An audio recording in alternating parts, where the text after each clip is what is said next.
We got Matt Lowry on the line breaking down the USC Trojans a couple weeks away from spring practice. Exactly when, we don't know, but we'll keep you updated, of course. And his crew over on SB Nation's Conquest Chronicles will, of course. All right, let's turn to the defensive backfield. And I hate to lose one of the better players in the country there.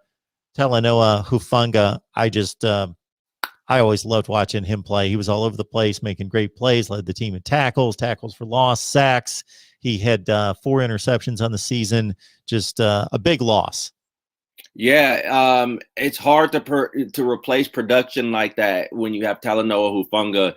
As you mentioned, he lined up all over the place, was making plays all over the place. His production is going to be missed severely. And the biggest thing is now, how do you replace that production? Well, you don't replace it. It's hard to replace what Talanoa Hufanga does. You have to have somebody step up into that role. And they have loads of options from there.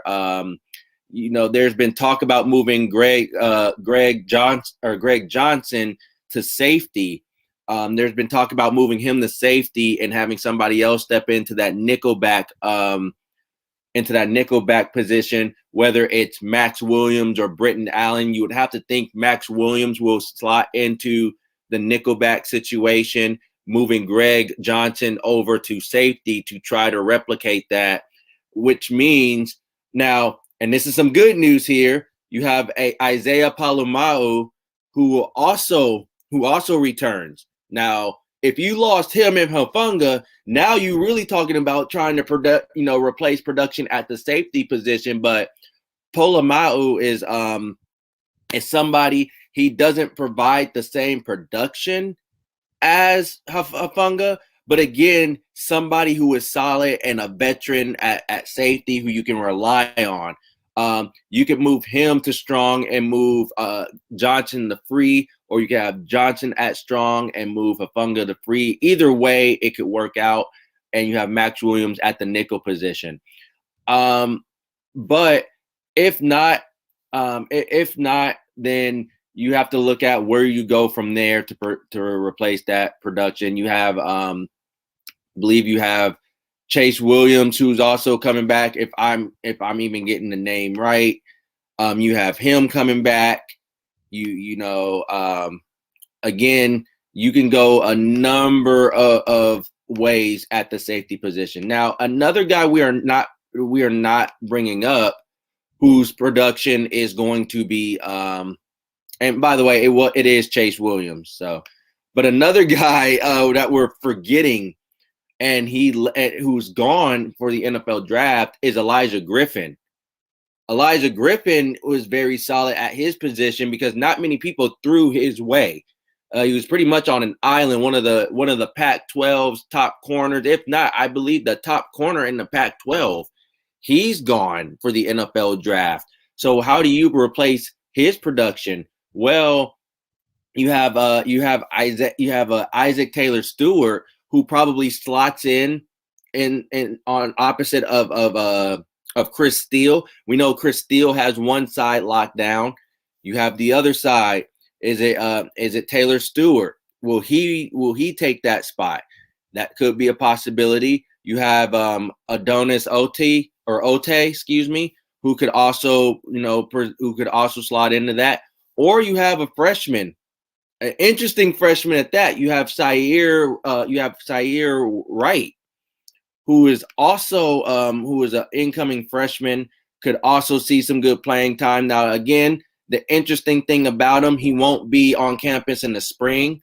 That is and that is due to him playing high school football. That is due to him playing high school football in California, which that is currently now a go. California, or high school football in California, it will also be going this spring. So he won't be on campus until possibly the summer. Not to mention, he's been acting as well. For people who don't know, Sayer Wright also does a lot of acting on his spare time. And also, he has a movie coming out too, Mark. I don't know if you noticed that. He got a movie coming out soon, Space Jam 2. Space Jam 2? He's in Space Jam 2 with LeBron James. He's playing LeBron James' son in Space Jam 2. That's So quite the gig.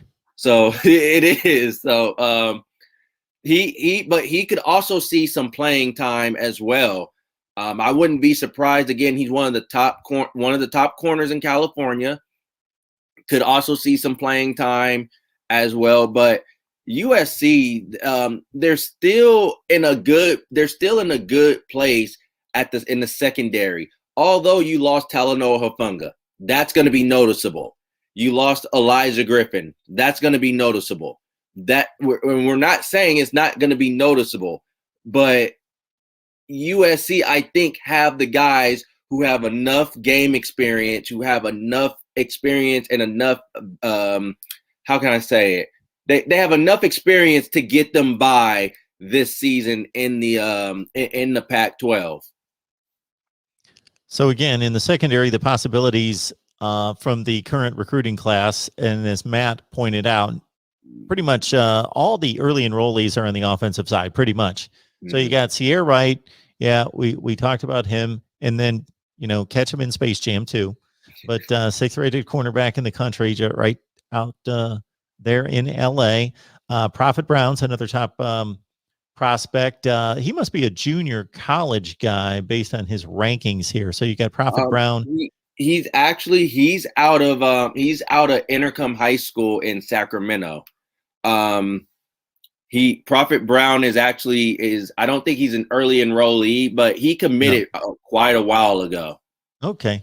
The only reason I said that about junior college is because of his 247 Sports rankings, and anytime they seem out of whack, that typically means they're a junior college guy, because he's not ranked at the top of the class, and they've got him listed as the number one positional.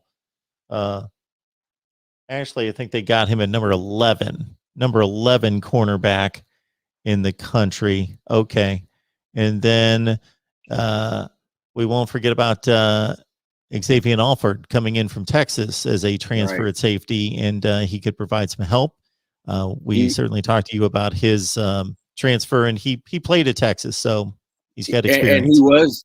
And he was a Todd Orlando guy. He played in Todd Orlando's defense at Texas, so that's somebody who's very familiar with that.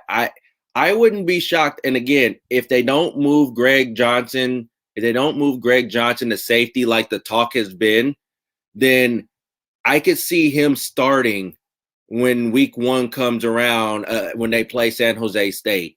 I could see him starting the week 1 game, possibly going into week 2 as a starter.